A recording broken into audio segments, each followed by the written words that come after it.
కానీ మేము ఇక్కడ ఉన్నప్పటికీనే మమ్మల్ని తెలుగు వాళ్ళకి এই নারী ভারতের তেলেঙ্গানা রাজ্যের কেউ নন। তার জন্ম এবং বেড়ে ওঠা ঢাকার তেলেগু কলোনিতে।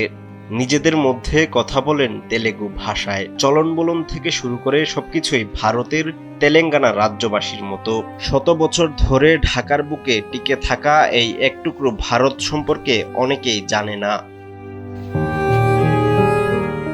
শত বছর আগের কথা, ঢাকা শহর পরিচ্ছন্ন রাখতে ব্রিটিশরা ভারতের অন্ধ্রপ্রদেশ ও তেলেঙ্গানা অঞ্চল থেকে কিছু মানুষকে নিয়ে আসেন তৎকালীন পূর্ব বাংলায়। কালক্রমে তাদের একটি অংশ থিত হয়েছেন এই কলোনিতে।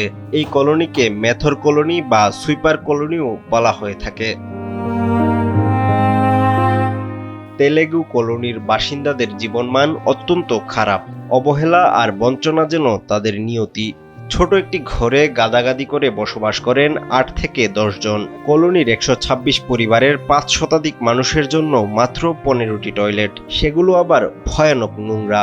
সবচেয়ে ভয়াবহ ব্যাপার হলো পুরো কলোনিতে টিউবওয়েল আছে মাত্র একটি। যে ঘরে আমরা বসবাস করি সেটা টিন শেড, আমাদের ৮ থেকে ৭ ফিট মনে হবে, কিন্তু আমাদের এখানে রান্না করতে হবে, এইখানে থাকতে হবে। আমাদের পরিবার নিয়ে, আমাদের ছেলে মেয়ে আছে, বউ আছে, মেয়ে জামাইরা আসে, নাতিপুতি আছে, খুবই কষ্ট। ভারত থেকে আমাদের নিয়ে আসা হলো ব্রিটিশ আমলে। এখনও কিন্তু আমাদের নিচু চোখে দেখে বা ছোট জাতি হিসেবে সুইপার হিসেবে দেখে। ওই কষ্ট কিন্তু আমাদের মনে রয়ে গেছে এখনও।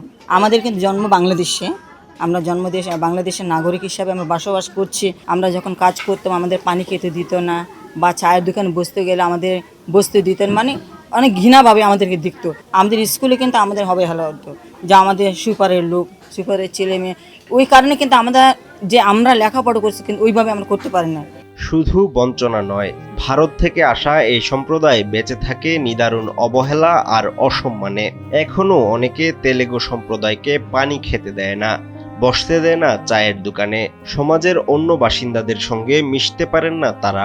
একটা কলের মধ্যে পুরুষ মহিলা সবাই মিলে এখানে গোসল করতেছি, আমাদের কোনো ব্যবস্থা নাই। বাথরুমগুলো তো সেরকম ভাঙ্গা, প্রচুর ভাঙ্গা টুঙ্গা, প্রচণ্ড ময়লা নোংরা।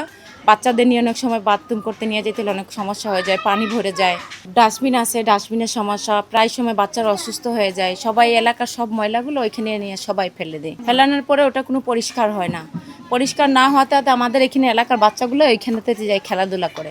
এই খেলার কারণে অনেক সময় বাচ্চাদের ডায়রিয়া হয়ে যায়, জ্বর চলে আসে, ঠান্ডা ধরে, কাশি ধরে, বিভিন্ন ধরনের সমস্যা হয়ে দাঁড়াইতেছে। সরকার আসে, সরকার যায়, কিন্তু জীবনমানের উন্নয়ন হয় না এই তেলেগু কলোনির বাসিন্দাদের। উচ্চশিক্ষা গ্রহণ করেও চাকরি পান না এই সম্প্রদায়ের তরুণরা। অবশ্য নির্বাচনের আগে আগে কিছু আশ্বাস পাওয়া যায়। আমরা শিক্ষিতভাবে থাকলেও আমাদের ভালো মতন জায়গায় পাচ্ছি না, জব পাচ্ছি না। ভালো ভালো ছেলেদের আমাদের আছে, ডিগ্রি পাস করা, মাস্টারি পাস করা, MA পাস করা ছেলে মেয়ের আছে, কিন্তু আমাদের নামের কারণে আমরা কোনো জব পাচ্ছি না, সরকারি কোনো জব পাচ্ছি না। আমাদের পরিচয় কোনো কাজের উপরেই আমরা টাকা লাগে। সমস্যা আমাদের একটা আছে যে অনেক শিক্ষিত পোলাপান আছে, কোনো সরকারিভাবে কোনো জব পাচ্ছি না আমরা। আর নামের জন্য, এটা আমাদের নামের জন্য। এই তেলুগু নাম তো আসছে আমাদের, এরা হলো ভারতের লোক, ছোট জাতের কি আমরা এত বড় পোস্ট দিব কীভাবে? আমরা যে সরকারের সঙ্গে কেন, এই সরকারের মাধ্যমে আমরা বৈষম্য হই। যে মানুষগুলো প্রতিদিন শহরের ময়লা পরিষ্কার করেন, তাদের নিজেদের জীবনটাই পড়ে আছে অন্ধকারে। তারা এদেশের নাগরিক হয়েছেন বটে, তবে পান না নাগরিক মর্যাদা আর সম্মানের সঙ্গে বেঁচে থাকার অধিকার। সৈয়দ আমিনুল ইসলাম, সময়ের আলো, ঢাকা।